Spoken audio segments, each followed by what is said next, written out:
controle de área e enxame. Então, seus jogadores chegaram numa parte bem importante agora da sua história. Eles precisam chegar no final do corredor pra pegar e desativar o artefato mágico que anda causando caos no mundo. O problema tem 50 kobolds no meio do corredor entre eles e o artefato. Eles vão ficar segurando aquele lugar, porque eles não podem passar por cima dos kobolds e atropelar eles como se fossem nada. Eles vão ter que lidar com aquela situação ali.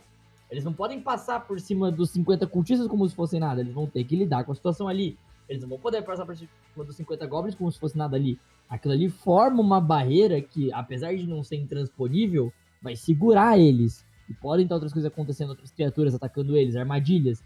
O tempo tá acabando e eles vão ter que achar jeitos criativos de passar por cima dessa barreira. Criaturas no mapa seguram área. E segurar a área em RPG de mesa, quando você está principalmente quando você tem grid, mais tabuleiro, principalmente grid e jogar em tabuleiro no geral, vai ter esse negócio de que você segurar uma área, às vezes é a melhor ferramenta que você pode ter, porque você deixa os jogadores longe de um objetivo, você deixa os jogadores encurralados, você deixa os jogadores num corredor, quase um corredor polonês, eles estão cercados à esquerda e à direita de bichos, eles vão ter que atravessar do ponto A ao B. É um tipo de controle que você pode fornecer também, e tudo isso gera desafio. Você força os jogadores a tomarem decisões literalmente num aperto.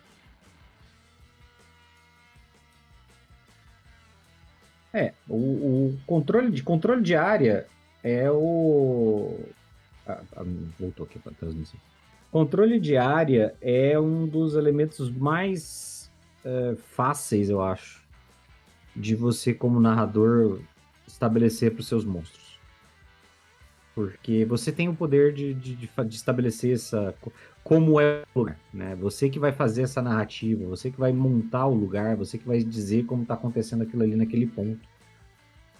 Então, você que estabelece... Você nem precisa tanto da mecânica dos personagens, dos monstros para isso. Só de você estabelecer onde é o combate, você já pode dar a eles essa vantagem, né? E essa é uma vantagem que é muito útil quando você está trabalhando, por exemplo, com armadilha também.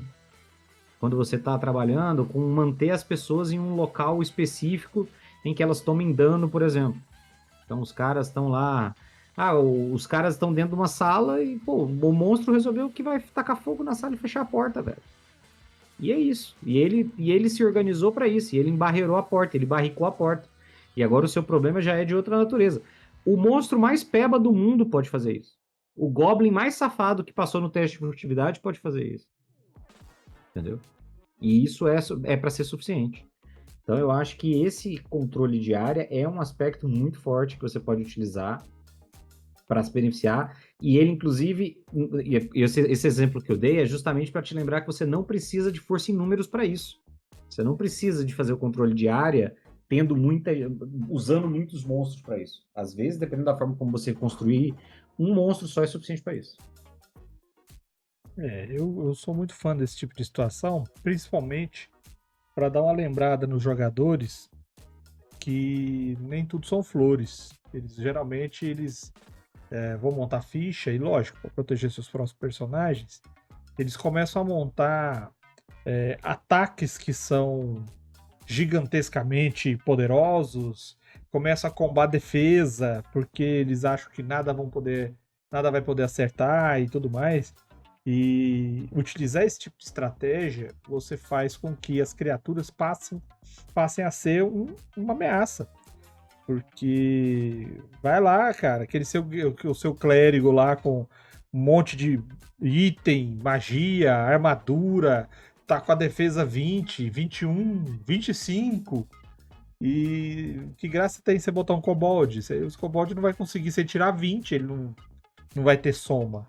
Né? Vai acertar porque é 20, mas ele não vai ter soma. Então, quando você começa a tratar desse tipo de assunto e você cai na base do ataque de enxame, você começa a preocupar o pessoal. Porque eles vão tomar dano por turno de maneira descontrolada por eles, né? E eles vão começar a respeitar aquele perigo que você está colocando. Provavelmente, eles vão vencer. Mas eles vão preocupar. Eles vão saber por que aquela área da floresta tem aquela placa colocada lá no meio, falando assim: peligro, peligro, não entre.